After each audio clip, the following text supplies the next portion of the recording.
Hi, welcome to our channel, Mind Programming, where we bring smart insights from top books distilled for busy minds. Let's begin working smarter and staying productive. Interruption is the enemy of work. Doing great work takes deep focus. But in many workplaces, people are interrupted constantly. Messages keep popping up, meetings fill the calendar, and coworkers drop by with random questions. Each time you're interrupted, you lose the rhythm of your thinking. You stop mid-thought and must start over later. This breaks your momentum, and it takes time to get it back. Real work requires long stretches of quiet time. When your mind can wander deep into a problem, ideas connect more easily. But if your attention is pulled every few minutes, even simple tasks become harder. That's why some people do their best work late at night or early in the morning, when no one is around to bother them. A designer once shared how she struggled to finish a major project during office hours. Meetings, emails, and calls kept breaking her focus. She began coming in 2 hours early when the office was empty. In those quiet hours, she finished more in a week than she used to in a month. The work didn't change. Her focus did. Meetings are toxic. Most meetings waste time. They pull people away from actual work, go on too long, and often solve nothing. A simple question that could be answered in one message ends up becoming a 30-minute discussion with 8 people. That's 4 hours of lost time. Meetings are often scheduled out of habit, not necessity. A team once held a weekly meeting every Monday morning. Everyone attended, but no one looked forward to it. The meeting dragged, and decisions rarely came out of it. One day, they canceled it just to see what would happen.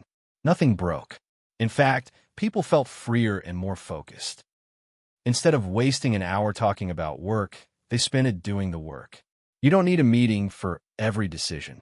Try writing things down, sending short updates, or talking one-on-one. If you absolutely must meet, keep it short, have a clear goal, and invite only those who are directly involved. Good enough is fine. Perfection is often the enemy of progress. When people try to make something perfect, they often delay, overthink, or never finish. But most of the time, good enough really is good enough. Users don't expect everything to be flawless. They just want something that works and solve their problem. If you wait to launch until every detail is perfect, you risk missing your chance to make an impact. A small team once built a tool for tracking shared expenses among roommates.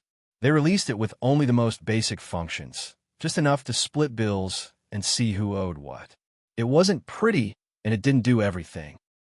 But people loved it because it solved a real problem simply. Over time, the team improved it based on real feedback. But they wouldn't have gotten that feedback if they waited too long to launch. Finishing something and putting it into the world beats endlessly polishing something that no one ever sees. Quick wins matter. Momentum is powerful. When you get something done, even something small, it builds confidence. You feel progress, and that feeling pushes you forward. That's why it's important to aim for quick wins early on. Don't start with the biggest, most complicated task. Start with something simple and valuable that you can finish fast. A group of developers once faced a long list of features for a new app. Instead of building the biggest one first, they chose a small feature that users have been asking for. It took 2 days to build and test. They released it, got great feedback, and suddenly the team felt excited and motivated again. That small win gave them the push they needed to tackle the bigger work with fresh energy. Quick wins don't just help the product. They help the people behind the product stay focused and hopeful. Don't be a hero in some companies. There's pressure to work all night, skip breaks, and burn out for the sake of the team. But this kind of hero culture causes more harm than good. When people push themselves too hard, they make mistakes, get tired, and lose the clarity needed to make good decisions. Long hours don't mean better work. They often mean rushed work, sloppy thinking, and poor health. A developer once stayed up for 3 nights straight trying to fix a complicated bug. He finally solved it, but created new problems in the process. Later, a teammate reviewed the original code and found a simple fix that would have taken an hour. Exhaustion had blinded the first developer. Rest would have saved him and the project a lot of trouble. Working smart means respecting your limits. Take breaks, get sleep, and step away when needed. You're more useful when you're sharp than when you're worn out. Make progress visible. One of the best ways to stay motivated is to see how far you've come. When progress is invisible, people feel like nothing is moving forward. But when it's clear what's done and what's left, momentum builds. People can celebrate small victories and stay focused on the next step. A team building an online course platform used a giant whiteboard to track tasks. Every time someone finished something, they crossed it off.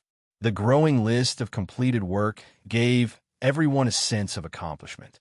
Even though there was more to do, they felt proud and driven because they could see that their work mattered.